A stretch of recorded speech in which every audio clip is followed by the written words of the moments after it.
Chers tous, bonjour Cash. En ce mardi 14 mai 2024. Deuxième partie de cette vidéo à Seigneurie, à la suite de la première diffusée le samedi dernier. Ici, je l'ai dit, le directeur général adjoint, parce que la direction générale est au Cameroun, Seigneurie est au Cameroun, au Gabon, au Sénégal, en Côte d'Ivoire, entre autres. Le directeur général adjoint qui a été promu ici vient du Cameroun. Ils ont le droit de nommer qui il veut. Mais seulement ce monsieur, sujet français, ce qui est encore plus grave parce que vous imaginez un Gabonais travailler en France sans autorisation de travail.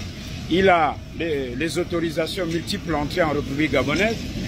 Je fais un coucou à tous les Gabonais qui sont à l'intérieur.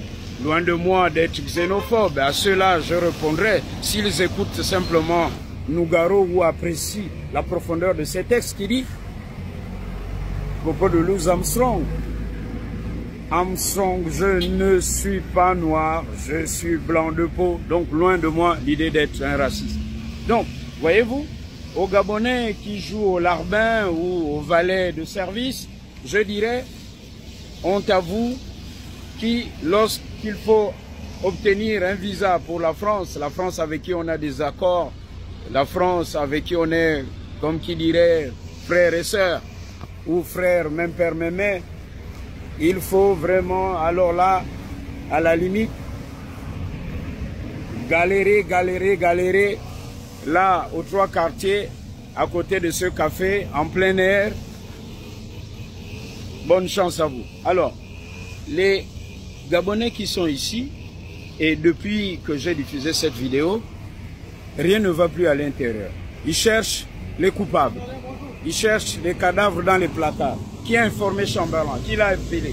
Donc ils s'espionnent, il n'y a plus la sérénité à l'intérieur. Mais je pourrais leur dire, c'est peut-être le conseil d'administration qui m'a informé.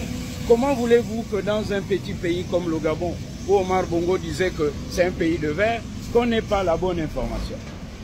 Alors, ici donc, ASAP, qui est l'agence de service qui s'occupe de la paperasse, comme on dit chez nous, notamment du monsieur français, le directeur général adjoint, ils sont en train de s'atteler pour que d'ici le 24 mai, donc le jour du conseil d'administration, le directeur général adjoint de Seigneurie, donc mis à Gabon, qui n'a pas l'autorisation de travailler en République gabonaise, soit en règle.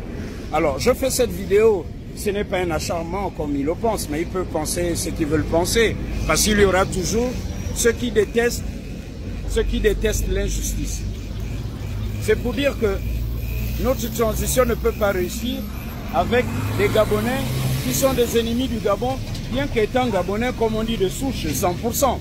Parce que là aussi, c'est un autre débat. On peut être Gabonais 100% et être ennemi de son pays, c'est-à-dire permettre qu'on pille son pays, permettre que ceux qui viennent de l'extérieur violent la loi gabonaise, et c'est ce qui se passe ici.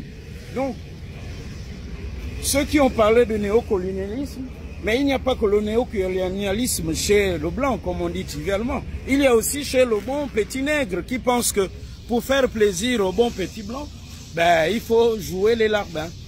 Imaginez que si était un Africain, un Malien, un Sénégalais, Camerounais, Équato-Guinéen, on aurait dit, ah, les étrangers au Gabon. Mais là, comme c'est un Français, chut, silence. Ce monsieur, donc, exerce en toute illégalité. Et donc, dans la prochaine vidéo, je vais vous montrer des documents signés. C'est-à-dire ici, ils ont trouvé une manière de flouer l'État gabonais, l'administration du travail. Qu'est-ce qu'ils font? Lorsqu'il faut rédiger des documents qui concernent l'entreprise, donc en interne, c'est le directeur général adjoint qui exerce en toute illégalité, le français, qui signe. Mais lorsqu'il faut envoyer un document, par exemple, au ministère du Travail, là, c'est le directeur général adjoint gabonais qui signe, mais qu'on a viré. Donc, ici, il n'y a plus de sérénité. Ils cherchent le coupable. Mais ils ne trouveront pas le coupable parce que, comme dans tous les pays du monde, le renseignement existe. Quand je dis emploi cash pour le Gabon, ce n'est pas une vue de l'esprit. Et j'aimerais dire au frère qui est sorti ici et qui s'en prend moi, un frère gabonais, que mon frère, le problème n'est pas entre toi et moi. Non. Moi, demain, je peux être à la place de Ligui ou toi, tu peux être président du Gabon. Mais si c'est avec ces mentalités, notre pays ne changera pas. Et j'aimerais te dire, pour conclure, mon frère qui vient m'agresser là, en prenant, enfin, en me faisant une leçon de ce que je viendrai raconter, tout et n'importe quoi. J'ai alors dit, mon frère, organisez une conférence de presse pour prouver que ce que je dis est faux. Et j'aimerais te dire, mon frère, que j'espère que tu ne serais pas en difficulté demain et solliciter l'action de ceux qui détestent les injustices. Car il ne faut pas être dans le cas de ceux qui détestent l'injustice. Je le dis cash et bonne journée chez vous. À très bientôt. C'est Nuri Gabon, le directeur général adjoint n'a pas l'autorisation de travailler au Gabon et ce n'est pas du tout cash.